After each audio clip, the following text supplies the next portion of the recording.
नमस्कार, जय हिंद साथियों। स्वागत है आप सभी का सर्वज्ञ टेस्ट में। और ये क्लास आप सभी के लिए एमटीएस परीक्षा के लिए बहुत ही इंपॉर्टेंट रहने वाली क्लास है दोस्तों, क्योंकि इस क्लास में हम 10 से 15 शिफ्टों के प्रश्न करेंगे, वो भी जीके जीएस। आप जानते हैं जीके जीएस बहुत ही कठिन विषय है, आप जानते हैं इस बात को, इसलिए आज उस सभी का निपटारा करने वाले हैं इस क्लास में। पहला प्रश्न है दोस्तों आपके सामने, देखिए, भीतरगाम का ईंटों वाला मंदिर किस राज्य में स्थित है? तो आप जानते हैं जो भीतरगाम ईंटों वाला मंदिर है वो कहाँ पर, उत्तर प्रदेश में। ये प्रश्न आपसे पूछा गया था, इस बात को नोट कीजिएगा। आगे बढ़ते हैं साथियों अगले प्रश्न की ओर। अगला प्रश्न देखते हैं नेक्स्ट। दोस्तों अगला प्रश्न है आपके सामने, देखिए, डेबिट कार्ड और क्रेडिट कार्ड में क्या अंतर है, आपसे ये पूछ रहा है। तो साथियों जो डेबिट कार्ड होता है, यानी कि इसका आंसर होगा डेबिट कार्ड से सीधे बैंक खाते से पैसे निकाल जा सकते हैं, जबकि क्रेडिट कार्ड से निश्चित सीमा तक मतलब जो रेट है, यानी कि उधार ले सकते हैं, ये भी आप जानते हैं। तो इसका करेक्ट ऑप्शन हमारा डी होगा। आगे बढ़ते हैं साथियों अगले प्रश्न की ओर। अगला प्रश्न आपसे कहता है, ध्यान से पढ़िएगा। देखिए अगला प्रश्न आपसे कहता है कि पूर्व पश्चिम गलियारा जो स्वर्णिम चतुर्भुज महाराजमार्ग का एक हिस्सा है, भारत के निम्नलिखित किन दो शहरों को जोड़ता है साथियों? तो इसका करेक्ट आंसर होगा हमारा ऑप्शन ए, सिलचर और पोरबंदर को जोड़ता है। ये हमारा पूछा गया प्रश्न है, ये पूरे पीडीएफ है आप सभी के पूछा गया प्रश्न है, इस बात को नोट कीजिएगा। चलिए आगे बढ़ते हैं अगले प्रश्न की ओर। अगला प्रश्न है आपके सामने, देखिए, निम्नलिखित में से किस आंदोलन की शुरुआत बंगाल में हुई थी? तो साथियों बंगाल में शुरुआत आप जानते हैं आर्य समाज, प्रार्थना समाज, इन सब की नहीं, बल्कि रामकृष्ण मिशन की जो आप जानते हैं शुरुआत कहाँ पर हुई, ये हुई थी पश्चिम बंगाल में। ठीक है, मैं बात करूँ फिर, जो रामकृष्ण मिशन है इसकी स्थापना किसने की? तो साथियों स्वामी विवेकानंद जी ने इसकी स्थापना की, ये भी याद रखिएगा, स्वामी विवेकानंद जी ने। साथियों बात करूँ मैं आर्य समाज की स्थापना की, तो आप जानते हैं 1875 में स्वामी दयानंद सरस्वती ने आर्य समाज की स्थापना की थी। बहुत इंपॉर्टेंट प्रश्न है, 100% एग्जाम में आएगा, स्वामी दयानंद सरस्वती, क्योंकि सीजीएल में भी पूछा गया है, ये प्रश्न बार बार रिपीट होता है, कई एग्जाम से पूछा गया है। बात कर जो प्रार्थना समाज है इसकी स्थापना किसने की? तो इसका आंसर आप कमेंट में दीजिएगा मुझे। आगे चलते हैं अगले प्रश्न की ओर। दोस्तों आ चुके हैं अगले प्रश्न की ओर। देखिए, संविधान अनुसूचित जनजाति आदेश दूसरा संशोधन विधेयक 2022 ने नागरिक और कुरीक विकिरण समुदायों के किस राज्य की अनुसूचित जनजातियों को सूची में शामिल किया? तो इसका करेक्ट आंसर है तमिलनाडु। तमिलनाडु में इनको शामिल किया गया, और जो आप जानते हैं दूसरा संविधान संशोधन है। अगले प्रश्न की ओर बढ़ते हैं साथियों। जी देखिए अगला प्रश्न क्या कहता है। अगला प्रश्न है आपके सामने, निम्नलिखित में से संगीतकारों के समूह को भारत रत्न से सम्मानित किया गया मई 2023 में। तो इनका कौन कौन है? तो पंडित रविशंकर और पंडित भीमसेन जोशी को भारत रत्न मिला है, ये भी बात मत भूलेगा। 2023 में मिला है, 2023 तक, तो इस बात को मत भूलना। मैं अगर आपसे पूछूं सर, पंडित भीमसेन जोशी जो है इनका संबंध किससे है? तो याद रखिए ये एक शास्त्रीय गायकन थे, जो कहाँ के, कर्नाटक के। एक जो प्रसिद्ध शास्त्रीय गायक कौन थे? पंडित भीमसेन जोशी, जिनको हाल ही में भारत रत्न मिला है, इस बात को नोट कीजिएगा। बात करें सर पंडित रविशंकर, इनको भी मिला है, तो ये किस वाद्य यंत्र संबंधित? तो इनका वाद्य यंत्र था, इसको नोट कीजिए, इनका जो था सितार वादक। ये क्या है? ये सितार वादक थे, इस बात को भी याद रखिए दोस्तों, सितार वादक पंडित रविशंकर थे। बात करें हरिप्रसाद चौरसिया, ये प्रसिद्ध बांसुरी वादक हैं दोस्तों। क्या है? बांसुरी वादक, इस बात को नोट कीजिएगा। हरिप्रसाद चौरसिया जो है एक प्रसिद्ध बांसुरी वादक है। आगे चलते हैं अगले प्रश्न की ओर। देखिए अगला प्रश्न है आपके सामने मित्रों कि निम्नलिखित में से कौन सा शब्द तैराकी यानी कि स्विमिंग के खेल से संबंधित नहीं है? तो आपके सामने ऑप्शंस हैं, बैक स्ट्रोक्स, ठीक है, back stroke, penalty corner, free style. तो जो पेनल्टी कॉर्नर का संबंध किससे है? स्विमिंग में इस शब्द का प्रयोग होता है पेनल्टी कॉर्नर का, इस बात को भी नोट कीजिएगा। ध्यान से मेरे साथ टिके रहना है आपको, भी बहुत सारे प्रश्न करने हैं, 200-300 प्रश्न करने हैं। अगर आप पढ़ रहे हो, सिलेक्शन लेना है इस बार, माता पिता का नाम रोशन करना है, तो अंत तक मेरे साथ बने रहिए दोस्तों। देखते हैं, देखिए साथी अगला प्रश्न है कि यक्षगान एक लोक नृत्य है, ये आपके सामने दिख रहा है, यक्षगान एक लोक नृत्य है जो किस राज्य से संबंधित है? ये प्रश्न इंपॉर्टेंट है, मैंने कई बार आपको पिछली वीडियोस में कराया है। Option A Kerala, Haryana, Rajasthan, Karnataka. तो आप जानते हैं कर्नाटक का यक्षगान है, इस बात को नोट कीजिएगा, इंपॉर्टेंट बात है। अगर मैं बात करूँ सर केरल का कौन सा है, तो आप जानते हैं केरल का कौन कौन से हैं। मोहिनीअट्टम कहाँ का है, जो कि शास्त्रीय नृत्य है, मोहिनीअट्टम केरल का है। बात करें इन्हीं की तो आप जानते हैं कलारीपट्टू जो है, कलारीपट्टू, ठीक है, राइटिंग थोड़ी मेरी ख़राब है, कलारीपट्टू भी केरल का एक मार्शल आर्ट है, इस बात को नोट कीजिएगा, ठीक है।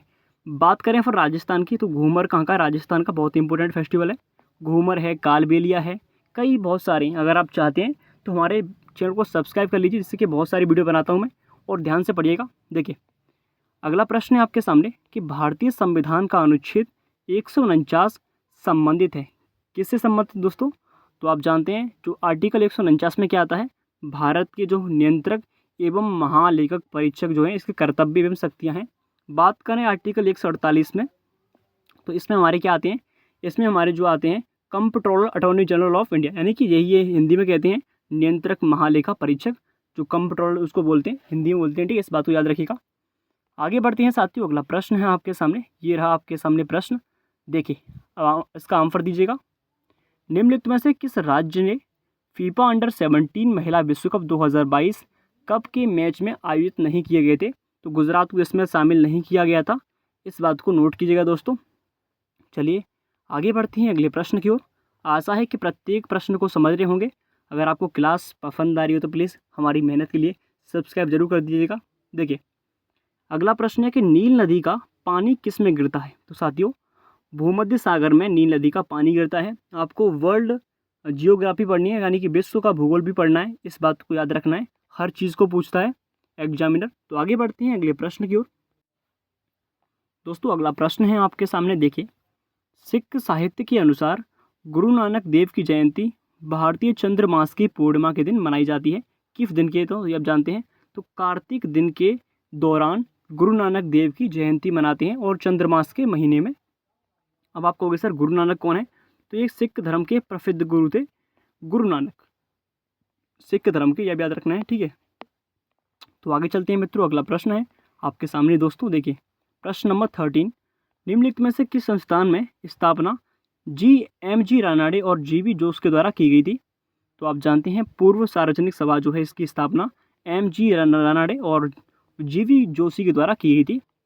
आगे बढ़ते हैं साथियों, अगला प्रश्न है आपके सामने, देखिए कि पृथ्वी की परपटी में मौजूद 7वीं सबसे प्रचुर मात्रा में पाई जाने वाली धातु का क्या नाम है, जिसका नाम मध्यम युगीन है, लैटिन शब्द के कैलियम से लिया गया है, तो इसका करेक्ट आंसर है पोटेशियम, इसका करेक्ट आंसर है दोस्तों पोटेशियम, इसका करेक्ट आंसर रहेगा। आगे चलते हैं अगले प्रश्न की ओर। दोस्तों प्रश्न नंबर 15 आपके सामने है, देखिए 1873 में ब्लैक रिएक्शन तकनीकी से रंगे तंत्रिका ऊतक की पहली तस्वीर किसने प्रकाशित की, जिसमें संपूर्ण तंत्रिका कोशिका का वर्णन किया गया था, तो ये की थी कैमिली गोल्गी ने, इस बात को भी नोट कीजिएगा। ऐसे प्रश्न भी आपसे साइंस से भी पूछेगा, तो साइंस को भी पढ़ के जाना है। देखिए आगे, अक्टूबर 2022 में विराट कोहली T20 क्रिकेट के इतिहास में कितने रन पूरे करने वाले पहले भारतीय बने थे, तो इन्होंने 11,000 रन पूरे किए थे विराट कोहली ने। तो लेटेस्ट होती है 1-2 साल पुरानी, GS पूछता है आपसे, इस बात को नोट कीजिएगा, 2 साल तक तो आपको याद करके जानी है। चलिए आगे बढ़ते हैं अगले प्रश्न की ओर। अगला प्रश्न है कि किस नदी को सांगपो नदी के नाम से जाना जाता है, तो साथियों ब्रह्मपुत्र नदी को सांगपो कहते हैं, इस बात को नोट कीजिए। ये हमारा भारत, एग्जाम्पल फॉर एग्जाम्पल कहाँ, भारत हमारा, ठीक है, और यहाँ पर तिब्बत है, और तिब्बत से आती है ब्रह्मपुत्र नदी, और यहाँ पर पश्चिम बंगाल बांग्लादेश में निकलती है। उसी प्रकार यहाँ पर तिब्बत में इसको सांगपो कहते हैं, और यहाँ पर इसको ब्रह्मपुत्र कहते हैं, इस बात को नोट कीजिएगा। तो सांगपो कहाँ पर कहते हैं, तिब्बत में कहते हैं, ये भी आपको याद रखना है। चलिए आगे चलते हैं दोस्तों, आगे बढ़ते हैं अगले प्रश्न की ओर। अगला प्रश्न है आपके सामने, देखिए अगला प्रश्न आपसे पूछा गया कि कमलेश्वर के निम्नलिखित में से किस को उपन्यास को 2003 में साहित्य अकादमी पुरस्कार से सम्मानित किया गया था, तो जो कितने पाकिस्तान नामक एक उपन्यास बनाया गया था, वो कमलेश्वर जी की एक पुस्तक थी, उपन्यास था, जिसको साहित्य अकादमी पुरस्कार 2003 मिला था। कभी कभार आपसे पिछली करंट अफेयर्स पूछता है 2003 की। आगे बढ़ते हैं साथियों, अगला प्रश्न है आपके सामने, देखिए मंदारिन जो कि भारत की किस पड़ोसी देश की आधिकारिक भाषा है, तो साथियों चीन की जो भाषा है मंदारिन है, ये तो नॉर्मल है, सही लोगों को मालूम ही होगा, ठीक है। तो मंदारिन कहाँ की भाषा है, चीन की है। आपको जो लैंग्वेज है उनको भी पढ़ के जाना है, ठीक है। आगे बढ़ते हैं साथियों, अगला प्रश्न देखिए, बहुत ही इंपॉर्टेंट प्रश्न आपके सामने अगला। भारतीय संविधान के अनुच्छेद 44 का उद्देश्य क्या है? तो आप जानते हैं भारत के राज्य क्षेत्र में नागरिकों के लिए एक समान नागरिक संहिता सुनिश्चित करना इसका उद्देश्य है। To secure for citizens uniform civil code through the territory of India, ठीक है। कभी कभार आपसे एग्जामिनर दोनों ही लैंग्वेज में लिख देता है, इंग्लिश में, ठीक है। आगे बढ़ते हैं साथियों अगले प्रश्न की ओर, और अगला प्रश्न है आपके सामने बहुत इंपॉर्टेंट। देखिए, 15 अगस्त 1947 को भारत के पहले प्रधानमंत्री जवाहरलाल नेहरू ने दिल्ली में लाल किले के डॉट के ऊपर भारतीय राष्ट्रीय ध्वज फहराया। सबसे पहले जो प्रधानमंत्री थे हमारे, जो जवाहरलाल नेहरू, पहली बार 15 अगस्त 1947 को लाहौरी गेट पर, कहाँ पर, लाहौरी गेट पर राष्ट्रीय ध्वज फहराया। इस बात को भी याद रखना है, बहुत ही इंपॉर्टेंट प्रश्न है भाई साहब, ठीक है। आगे बढ़ते हैं दोस्तों, अगला प्रश्न आपके सामने है, मैं भागीरथ आपका साथी। देखिए, देश के भीतर किसी अर्थव्यवस्था में वस्तुओं और सेवाओं के कुल उत्पादन के साथ ही किसी विशिष्ट अवधि के दौरान मूल्यह्रास को मापने के लिए निम्नलिखित में से किसका उपयोग किया जाता है? तो साथियों, जो सकल घरेलू उत्पाद है, जीडीपी का प्रयोग करते हैं। ये प्रश्न आपका इकोनॉमिक्स का प्रश्न है। अगर आप इकोनॉमिक्स पढ़ना चाहते हैं तो हमारे चैनल पर आपको वीडियो मिल जाएगी, इस बात को भी नोट कीजिए। आगे बढ़ते हैं साथियों अगले प्रश्न की ओर। देखिए, अगला प्रश्न आपके पूछा गया कि रोशनी कुमारी, शोभना नारायण, माया राव और कुमुदिनी लाखिया प्रख्यात कलाकार हैं। ये किस नृत्य से संबंधित हैं? तो साथियों, अगर आप पर एक व्यक्ति का नाम भी मालूम है तो आप इस क्वेश्चन को कर सकते हैं। तो कथक इसका करेक्ट आंसर है। कथक के कलाकार हैं ये सब। रोशन कुमारी है, शोभना नारायण है, माया राव है, कुमुदिनी लाखिया, क्या क्या नाम है, ठीक है। दोस्तों आगे चलते हैं अगले प्रश्न की ओर। अगला प्रश्न है आपके सामने, निम्नलिखित में से कौन, आप सही, निम्नलिखित में से कौन cracking the code my journey in Bollywood, ये पुस्तक के सह लेखकों में से एक है। आपके सामने पुस्तक है, आपको बताना है कौन इसके लेखक है। तो इसका आंसर है आयुष्मान खुराना, जो है आयुष्मान खुराना इसके करेक्ट आंसर है। इस बात को नोट कीजिएगा, आयुष्मान खुराना। आगे चलते हैं साथियों अगले प्रश्न की ओर। नेक्स्ट देखिए, अगला प्रश्न है कि रानी मछैया एक लोक नृत्यकी हैं, किस नृत्य संबंधित है, जिन्हें 2023 में पद्म श्री से सम्मानित किया गया था। तो उम्मत आर्ट जो है, जो कि प्रसिद्ध नर्तकी थी, ठीक है, ये भी याद रखिए, उम्मत आर्ट, जिनको हाल ही में 2023 में पद्म श्री अवार्ड मिला है, ठीक है। आगे चलते हैं साथियों अगले प्रश्न की ओर। यहाँ पर 25 प्रश्न पहली शिफ्ट के खत्म। अब अगली शिफ्ट पर एंटर करते हैं, ध्यान से पढ़िएगा दोस्तों। जीके के प्रश्न आगे पढ़ने से पहले मैं आपसे कहना चाहता हूँ, हमारे पास इंग्लिश के भी क्वेश्चन है। अगर आप चाहो तो हम इंग्लिश का भी एनालिसिस करा सकते हैं, रीजनिंग का भी करा सकते हैं। अगर आप हमें कमेंट में बताओ तो हम जरूर कराएंगे, लेकिन आज तो जीके का ही करेंगे, ठीक है। तो चलते हैं जीके की ओर। इंग्लिश के भी बहुत सारे प्रश्न हमारे पास, अगर आप चाहो तो बता देना। चलिए दोस्तों, दूसरा प्रैक्टिस सेट आपके सामने है। देखिए, निम्नलिखित में से कौन सा देश 2023 ओडीआई क्रिकेट विश्व कप 2023 की मेज़बानी कर रहा है? ये प्रश्न इंपॉर्टेंट क्यों? क्योंकि इसकी मेज़बानी भारत में हो रही थी। ये आप जानते हैं 2023 में भारत में वर्ल्ड कप खेला गया था 2023 में। तो बहुत ही इंपॉर्टेंट है, आने वाली परीक्षाओं के लिए बहुत ही इंपॉर्टेंट क्वेश्चन है ये, ठीक है। तो इसको नोट कीजिएगा, भारत इसका करेक्ट आंसर है। अगला प्रश्न है साथियों आपके सामने कि भारतीय शास्त्रीय गायक पंडित जसराज का संबंध निम्नलिखित में से किस संगीत घराने से है? तो मेवाती घराना इसका करेक्ट आंसर है इनका, ठीक है। ये कौन से घराने के हैं? मेवाती घराने के हैं। आगे बात करते हैं अगले प्रश्न की ओर। देखिए, भारत की जनगणना 2011 के अनुसार निम्नलिखित में से किस राज्य की साक्षरता दर सबसे कम है? तो त्रिपुरा की सबसे कम है। अगर बात करें हाँ सबसे अधिक किस में, लिंगानुपात सबसे अधिक किस में, केरल में सबसे अधिक लिंगानुपात है, ये भी आप जानते हैं। आगे बढ़ते हैं साथियों, अगला प्रश्न है आपके सामने इम्पोर्टेंट से इम्पोर्टेंट। देखिए, भारत के संविधान के अनुच्छेद 29 से 30 किससे संबंधित है? तो साथियों, जो आर्टिकल 29 से 30 है वो सांस्कृतिक एवं शैक्षणिक अधिकार से संबंधित है। 29 और 30 आर्टिकल, ठीक है, इसको भी नोट कीजिएगा। चलिए आगे चलते हैं साथियों अगले प्रश्न की ओर। अगला प्रश्न है आपका इंतजार कर रहा है दोस्तों। अगला प्रश्न आ गया आपके सामने, निम्नलिखित में से किस राज्य में दिन और रात के तापमान में लगभग कोई अंतर ही नहीं होता है? तो वो है केरल, जो कि आप जानते हैं दक्षिणी में आता है, दक्षिण पश्चिम में। तो केरल इसका करेक्ट आंसर है। केरल में कि दिन और रात में कोई अंतर ही नहीं होता है, ठीक है, याद रखना है आपको। आगे बढ़ते हैं, अगला प्रश्न जो कि बहुत ही इंपॉर्टेंट है, बहुत इंपॉर्टेंट कह रहा हूँ मैं। पंडित भजन सोपारी, जो कि एक प्रसिद्ध जिनका वर्ष 2022 में निधन हो गया, किस संगीत वाद्य यंत्र के लिए प्रसिद्ध वादक थे? ये संतूर वादक थे दोस्तों, संतूर वादक। इनके साथ पंडित रविशंकर भी थे, जो कि बहुत इंपॉर्टेंट थे। पंडित रविशंकर, इस बात को नोट कीजिएगा, दोनों ही संतूर वादक संबंधित थे। और इनको 2022 में इनकी मृत्यु हुई है। और याद रखना, इनको भारत रत्न अवार्ड तक मिला है, इसलिए बहुत इंपॉर्टेंट है। ठीक है, आगे बढ़ते हैं साथियों। और जो जाकिर हुसैन है वो तबला वादक है। जाकिर हुसैन, इस बात को नोट कीजिएगा, जाकिर हुसैन तबला वादक हैं। आगे बढ़ते हैं साथियों। प्रसिद्ध बृहदेश्वर मंदिर किस राज्य में स्थित है? आप जानते हैं जो प्रसिद्ध बृहदेश्वर मंदिर है वो किस स्टेट में है? तो ये तमिलनाडु में है दोस्तों। इसका प्रश्न हाल ही में CGL में पूछा गया प्रश्न है, बृहदेश्वर मंदिर कहाँ पर है? तमिलनाडु में। ठीक है, आगे चलते हैं दोस्तों। अगला प्रश्न है कि नृत्यांगना पद्मा सुब्रमण्यम और अरमालिल वैली, यामिनी कृष्णमूर्ति और अनीता रत्नम महान प्रतिपादक हैं। अगर आप इन सब में से एक व्यक्ति का नाम भी जानते हैं तो भी इस प्रश्न का आंसर निकाल दोगे। तो करेक्ट आंसर भरतनाट्यम। देखिए सिंपल वे में आप जाने तो देखिए यहाँ पर जो यामिनी कृष्णमूर्ति हैं उनका संबंध भरतनाट्यम से ही है। तो इन सभी का एक ही अर्थ निकाल सकते हो, एक व्यक्ति को आप खोज कर आसानी से बता सकते हो।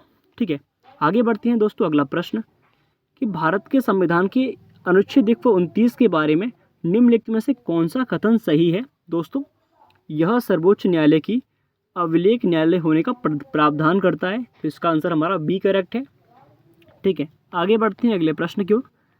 देखिए निम्नलिखित में कौन सा कथन सरकारी बजट में पूंजीगत प्राप्ति यानी कैपिटल रेसिपेट का एक उदाहरण है? तो सरकारी बंद पत्र की बिक्री। आशा है कि दोस्तों यहाँ तक आप समझ चुके हैं। आगे बढ़ते हैं अगले प्रश्न की ओर। देखिए अगला प्रश्न आपसे पूछा गया कि वसुंधरा दोरास्वामी को किस नृत्य शैली के लिए 2019 का संगीत नाटक अकादमी पुरस्कार मिला? तो साथियों आपको संगीत नाटक अकादमी पुरस्कार पढ़ के जाने, पहली शिफ्ट में पूछा गया, इसमें भी पूछा गया। तो साथियों भरतनाट्यम इसका करेक्ट आंसर है, भरतनाट्यम एकदम राइट आंसर है इसका। आगे बढ़ते हैं दोस्तों अगले प्रश्न की ओर। अगला प्रश्न है, देखिए नुआखाई त्योहार गणेश चतुर्थी के अगले दिन भाद्रव अगस्त सितंबर के चंद्र पखवाड़े के पंचमी तिथि यानी कि 5वें दिन मनाया जाता है। ये किस राज्य का है? दोस्तों ये उड़ीसा का राज्य का एक प्रमुख फेस्टिवल है नुआखाई। बात करें धानु यात्रा, ये भी यहाँ का है। ठीक है, और रज पर्व भी यहीं का है। धानु यात्रा, रज पर्व, नुआखाई, ये सब कहाँ की? उड़ीसा राज्य के। इस बात को नोट कीजिएगा। आगे बढ़ते हैं साथियों। अगला प्रश्न, रॉबर्ट हुक ने कोशिका का शब्द का प्रयोग किस वर्ष किया था? तो साथियों 1665 में इसका प्रयोग किया था, इस बात को भी नोट कीजिएगा। ठीक है, आगे बढ़ते हैं साथियों। अगला प्रश्न, निम्नलिखित में से किसे रेड अर्थ निम्नलिखित में से किसे red earth and pouring novel पुरस्कार के लेखक कौन है पुस्तक के? तो इसका करेक्ट आंसर है विक्रम चंद्र, इसका करेक्ट आंसर है साथियों। अगला प्रश्न है, अप्रैल 2023 में तमिलनाडु के निम्नलिखित में से किस पर प्रतिबंध लगाने का एक विधेयक पारित किया गया था? ऑनलाइन जुए पर जो प्रतिबंध लगाने के लिए एक विधेयक पारित हुआ था, इस बात को भी याद रखिए। तमिलनाडु सरकार ने इसको लगाया था। ठीक है, आगे बढ़ते हैं। निम्नलिखित में से सचिन तेंदुलकर की जो आत्मकथा है वो कौन सी है? ये मैंने कई बार पढ़ाई है, आपको ना जाने कितनी बार मेरी क्लासेस में पढ़ी होगी। तो प्लेइंग इट बाई जो मे है, प्लेइंग इट माई वे, इनकी आत्मकथा यानी कि ऑटोबायोग्राफी है, प्लेइंग इट माई वे। ठीक है, आगे बढ़ते हैं साथियों। अगला प्रश्न है आपके सामने, निम्नलिखित में से कौन अंतरण अदायगियों ट्रांसफर पेमेंट को सर्वोत्तम रूप से परिभाषित करता है? तो बिना किसी संगत वस्तुओं को या सेवाओं के उत्पादन की सरकार द्वारा व्यक्तियों को किया गया भुगतान, ये करेक्ट आंसर रहेगा इसका। आगे बढ़ते हैं साथियों। अगला प्रश्न, किस अभिनय का संबंध वेशभूषा, आभूषण, चेहरे के श्रृंगार आदि के उपयोग से है? तो इसका करेक्ट आंसर आहार्य अभिनय है। अगला प्रश्न है, बंगाल के निम्नलिखित स्वतंत्रता सेनानी वकीलों में से किसे देशबंधु के नाम से जाना जाता है? ये प्रश्न न जाने मैंने अभी कराया है, बार बार कई एग्जाम्स में कराया मैंने। तो आप चाहें तो मेरी क्लासेस पढ़ सकते हैं। चित्तरंजन दास इसका करेक्ट आंसर है साथियों। आगे बढ़ते हैं अगले प्रश्न की ओर। अगला प्रश्न है आपके सामने, देखिए निम्नलिखित में से कौन सा दैनिक वायुमंडलीय मौसम परिवर्तन से संबंधित है? साथियों मैं आपको डिटेल समझाता हूँ, ये प्रश्न मैंने बहुत बार कराया आपको। देखिए पहली परत, दूसरी, तीसरी, चौथी। पहली क्षोभ मंडल, समताप मंडल, मध्य मंडल, आयनिक मंडल और ऊपरी बाहरी मंडल। तो साथियों क्षोभ मंडल जो पहली परत है, इसमें जितने भी मौसम घटनाएं होती हैं सब इसी परत में होती हैं, इस बात को नोट कीजिएगा। तो पहली परत आप सभी के लिए बहुत इंपॉर्टेंट है, क्षोमंडल, ठीक है, जिसे हम ट्रोपोस्फीयर कहते हैं। आगे बढ़ते हैं साथियों अगले प्रश्न की ओर। देखिए अगला प्रश्न है कि शुद्ध गति का स्यानक की गॉस इकाई क्या है? तो स्टोक्स इसकी इकाई है, इस बात को नोट कीजिएगा। आगे बढ़ते हैं, मित्र मेला डॉट के द्वारा स्थापित किया एक क्रांतिकारी संगठन था। तो विनायक सावरकर ने मित्र मेला को स्टार्ट किया था, ये भी याद रखिएगा। अगला प्रश्न, निम्नलिखित में से किस राज्य ने 54 वर्षों के अंतराल के बाद मार्च 2023 में रियाद में संतोष ट्रॉफी जीती थी? तो कर्नाटक ने जीती, इस बात को भी ये प्रश्न पूछा गया, प्रश्न है, इस बात को याद रखना है, 2023 का ही प्रश्न पूछा गया है। चलिए आगे बढ़ते हैं अगले प्रश्न की ओर। दोस्तों अगला प्रश्न है कि निम्नलिखित में से किसे स्टेडियम में ओडीआई क्रिकेट विश्व कप 2011 का फाइनल मैच खेला गया था? तो वानखेड़े स्टेडियम में ये खेला गया था 2011 का। इम्पोर्टेंट इसलिए क्योंकि यहाँ पर हमने वर्ल्ड कप जीता था, 2011 का वर्ल्ड कप। तो ये प्रश्न इंपॉर्टेंट बनता है। तो ये कहाँ पर, वानखेड़े स्टेडियम में खेला गया प्रश्न था। और उस टाइम पर जो कैप्टन थे वो थे कौन थे सर? ये थे महेंद्र सिंह धोनी, कैप्टन थे उस टाइम पर। ठीक है, आगे चलते हैं साथियों, आगे बढ़ते हैं। ठीक है, अगला प्रश्न देखते हैं। आने वाले प्रश्न जो मैथ वगैरह के हैं, इंग्लिश के हैं, तो हम क्या करेंगे, डिटेल से आने वाले प्रश्नों को, एक प्रश्न और रह गया, हाँ एक प्रश्न और रह गया, फिर इसको पढ़ते हैं। 18वें आवधिक श्रम बल सर्वेक्षण PLFS के अनुसार शहरी क्षेत्रों में महिलाओं 15 वर्ष से उससे अधिक आयु के बीच बेरोजगारी दर जनवरी मार्च 2023 में घटकर कितनी हुई? तो ये हुई थी 9.2%, ये भी याद रखिए। ठीक है, तो दोस्तों यहाँ तक 2 शिफ्ट कंप्लीट हो चुकी हैं। चलते हैं तीसरी शिफ्ट की ओर। अगर आप चाहें तो इंग्लिश वगैरह पढ़ सकते हैं, बहुत सारी शिफ्टों में मेरे पास पूरी शिफ्ट का PDF है। अगर आप चाहो तो मैं उनको कमेंट वो टेलीग्राम पर डाल सकता हूँ, अगर आप चाहें तो। ठीक है, आगे बढ़ते हैं साथियों अगले प्रश्न की ओर। तीसरी शिफ्ट है दोस्तों, आपका स्वागत है तीसरी शिफ्ट में। चलिए इसका भी पोस्टमार्टम करते हैं तीसरी शिफ्ट का। निम्नलिखित में से कौन भारत के महान्यायवादी का कर्तव्य है? तो ये रहा प्रश्न आपके सामने। कर्तव्य है कानूनी मामलों पर भारत सरकार को सलाह देना, ये इस प्रश्न का उत्तर है। जो अटॉर्नी जनरल होता है उसका जो कर्तव्य है, ड्यूटीज़ हैं, वो कानूनी मामलों पर भारत सरकार को सलाह देना इसका कर्तव्य है। ठीक है, आगे चलते हैं अगले प्रश्न की ओर। दोस्तों अगला प्रश्न है आपके सामने कि घेंगा रोग किस ग्रंथि के आकार में वृद्धि हो जाने के कारण गले के अगले भाग में सूजन आ जाती है? तो इसका आंसर है थायराइड ग्रंथि जो होते गले में होती है, ये भी आप जानते हैं। तो करेक्ट आंसर इसका हमारा C होगा, ऑप्शन नंबर 3।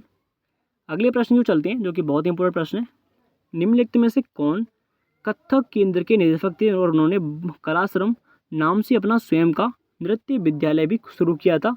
तो पंडित बिरजू महाराज, बहुत इंपॉर्टेंट है, जो कि कथक डांस से बहुत ही इंपॉर्टेंट क्वेश्चन है।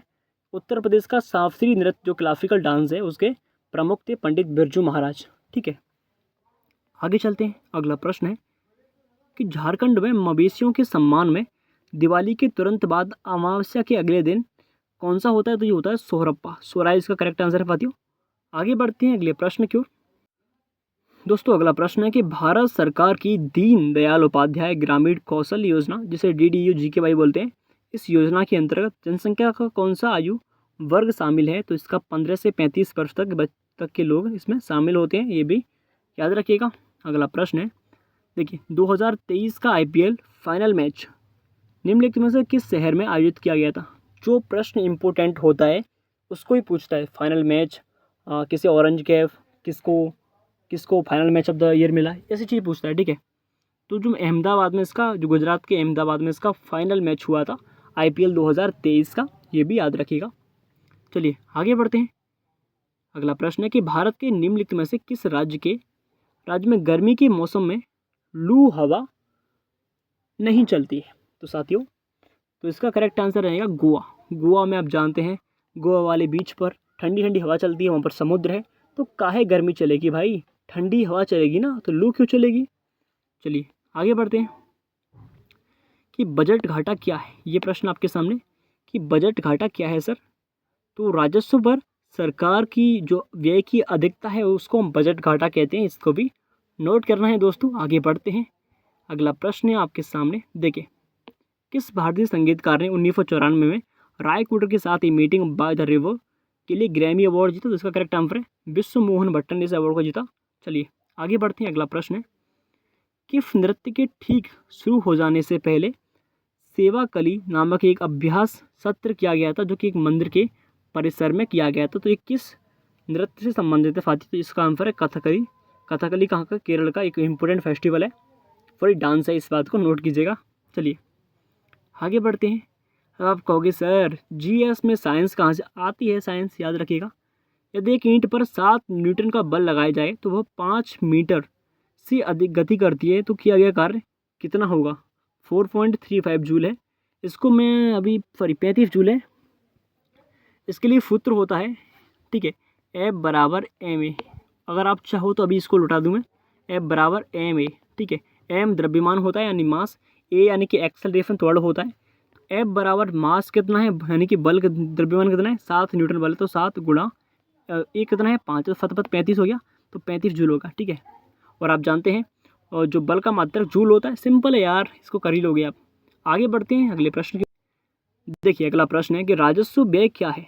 तो साथियों राजस्व व्यय क्या होती है? दिन प्रतिदिन के सरकारी कार्यों पर व्यय की गई धनराशि जो है राजस्व व्यय कहलाती है।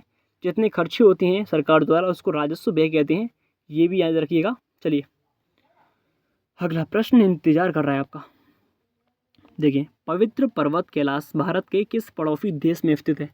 दोस्तों हारना मत, पूरी क्लास को देख कर जाना। अगर मैं आपके लिए मेहनत कर सकता हूँ ना, तो आप भी अपने माता पिता के लिए मेहनत कर सकते हो। यहाँ पर घंटों तक बैठकर मैं पागल नहीं जो पढ़ा रहा हूँ, मेहनत आपको भी करनी होगी। चीन इसका करेक्ट आंसर है। जो पवित्र पर्वत कैलाश मंदिर है जो भारत के किस पड़ोसी देश में? ये चीन में पहुँच गया है। आप जानते हैं भगवान शिव भी इसी कैलाश मंदिर पर रहते थे, लेकिन जो चीन वालों ने इसको हड़प लिया। भगवान करे ये लौट के अपने पास आ जाए। चलिए नौजवान सभा भारत सभा, ये प्रश्न जो है अभी का आधुनिक इतिहास का है। नौजवान भारत सभा के संस्थापक कौन थे? तो ये भगत सिंह थे, इस बात को नोट कीजिए।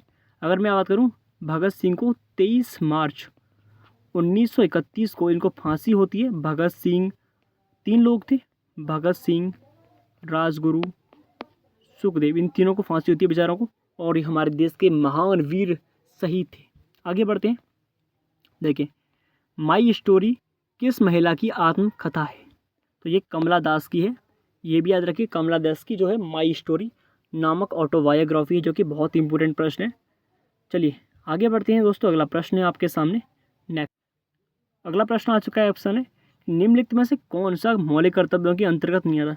आपको फंडामेंटल जो ड्यूटीज देगा 10-11 होती हैं, आप जानते हैं।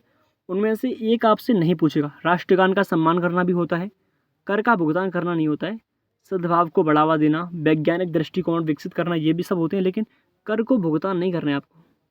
इसका उल्लेख नहीं है कर का भुगतान करना, ठीक है, क्योंकि मौलिक कर्तव्यों में नहीं जोड़ा गया है, ठीक है। आगे बढ़ते हैं साथियों। अगला प्रश्न है कि भिठारी मंदिर किस राज्य में स्थित है? तो भिठारी कहाँ पर है?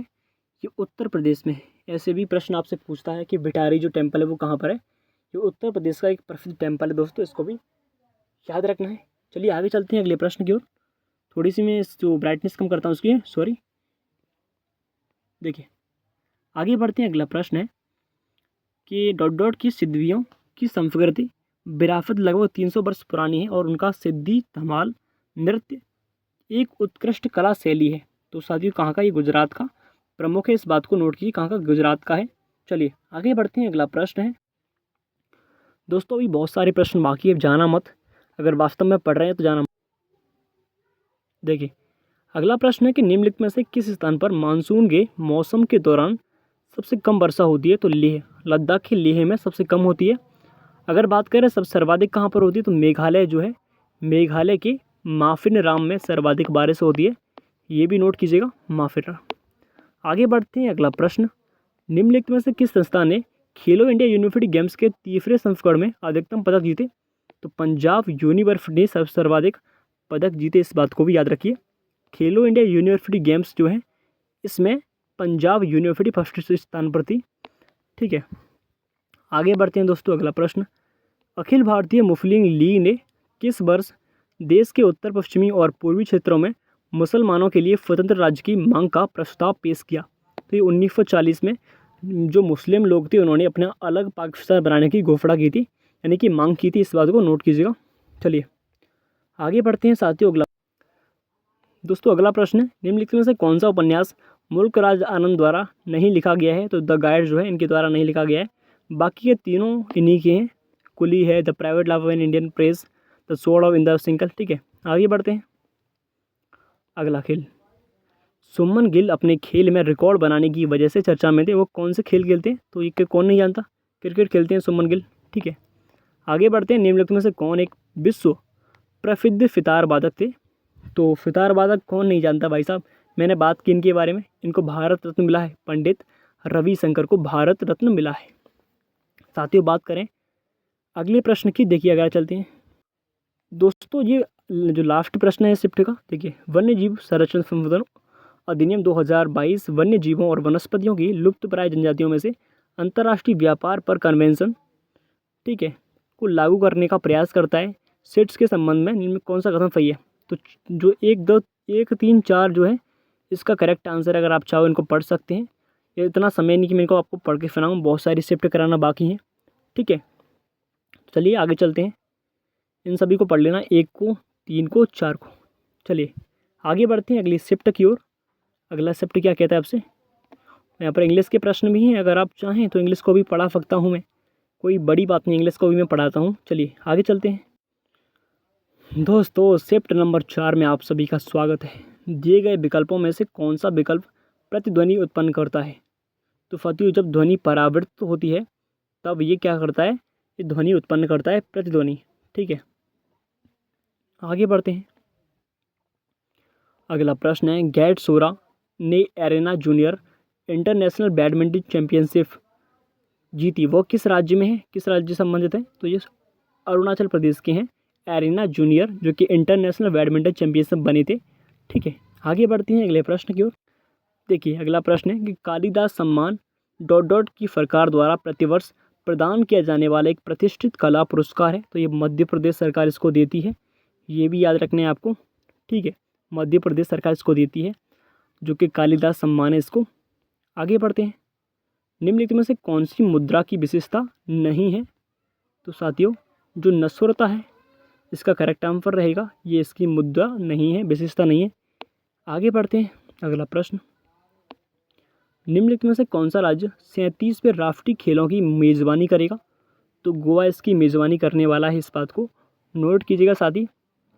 37 नंबर के हैं राष्ट्रीय खेल, गोवा इसकी मेज़बानी करेगा। ठीक है, आगे बढ़ते हैं अगला प्रश्न। देखिए, बाल विवाह निषेध अधिनियम, जो चाइल्ड मैरिज रेस्ट्रिक्शन एक्ट है, निम्नलिखित में से किस वर्ष पारित किया गया था? तो 1929 में इसको पारित किया था, ये बात याद रखिए। बाल विवाह के ऊपर रोक लगाई थी 1929 में। चलिए आगे बढ़ते हैं दोस्तों, अगला प्रश्न है आप सभी के सामने। चलिए आगे बढ़ते हैं। अगला प्रश्न है कि born again on the model a story of losing everything and finding it back, अंग्रेजी में बहुत लिखते हैं। आत्मकथा का शीर्षक कौन है? तो अरुणा सिन्हा जी जो हैं इस कथा की जो कि हैं, ये आत्मकथा इनकी ऑटोबायोग्राफी है। और अरुणा सिन्हा जो है एक प्रसिद्ध, जिन्होंने माउंट एवरेस्ट को फतेह किया था, और ये विकलांग है, इस बात को नोट कीजिएगा। इन्होंने एक पैर से ही माउंट एवरेस्ट पर चढ़ के दिखाया था। और इनकी जो आत्मकथा है बहुत इंपॉर्टेंट है। संतोष यादव जो पहली भारतीय थी जो कि माउंट एवरेस्ट पर चढ़ी थी, इस बात को नोट कीजिएगा। और बचेंद्री पाल भी इनके साथ चढ़ी थी, संतोष यादव की। तो इंपॉर्टेंट बात है, माउंट एवरेस्ट पर चढ़ने वाले लोग हैं। ठीक है, आगे बढ़ते हैं साथियों। अगला प्रश्न देखिए, 8 अप्रैल 1929 को निम्नलिखित में से किन 2 क्रांतिकारियों ने केंद्रीय विधानसभा में बम फेंका था? तो भगत सिंह और बटुकेश्वर दत्त ने बम फेंका था। बहुत सारे लोग इस क्वेश्चन को गलत करते, क्योंकि ये प्रश्न ऐसा ही है जिसको गलत कर सकते थे लोग। तो करेक्ट आंसर क्या रहेगा? भगत सिंह और बटुकेश्वर दत्त ने, जो ब्रिटिश लोगों की असेंबली थी, जो सभा थी, उसमें बम फेंका था संसद में। आगे बढ़ते हैं साथियों। अगला प्रश्न देखिए, राज्य चुनाव आयुक्त की नियुक्ति कौन करता है? तो राज्य चुनाव आयुक्त की नियुक्ति कौन करता है? इसका करेक्ट आंसर है राज्यपाल जो है इसकी नियुक्ति करता है। ठीक है, आगे बढ़ते हैं साथियों। भारत में सूक्ष्म वित्त संस्थान मुख्य रूप से जनसंख्या किस वर्ग को लक्षित करते हैं? तो कमाई वाले व्यक्ति को, छोटे व्यवसाय। दोस्तों आज के लिए इतना ही समाप्त करना पड़ेगा मुझे लगता है, क्योंकि समय नहीं है। बाकी जो शिफ्ट रहेंगे उनको अगली वीडियो में अगर आप चाहते तो कमेंट कीजिएगा। 2 प्रश्न और पढ़ लेते हैं। ICC 2023 ओडीआई क्रिकेट के विश्व में कितने देश भाग लेंगे? तो 10 देश भाग लेंगे, ये भी आप जब पढ़ ली। चलिए बंद करते हैं इसको, बहुत समय हो गया। इस प्रश्न को आप पढ़ लेना। Thank you so much. Class कैसी लगी आप बताना कमेंट में। जय हिंद, जय भारत। और आपका बहुत बहुत धन्यवाद। अगर वीडियो चाहते हैं तो बोल नहीं पाऊँगा, धन्यवाद।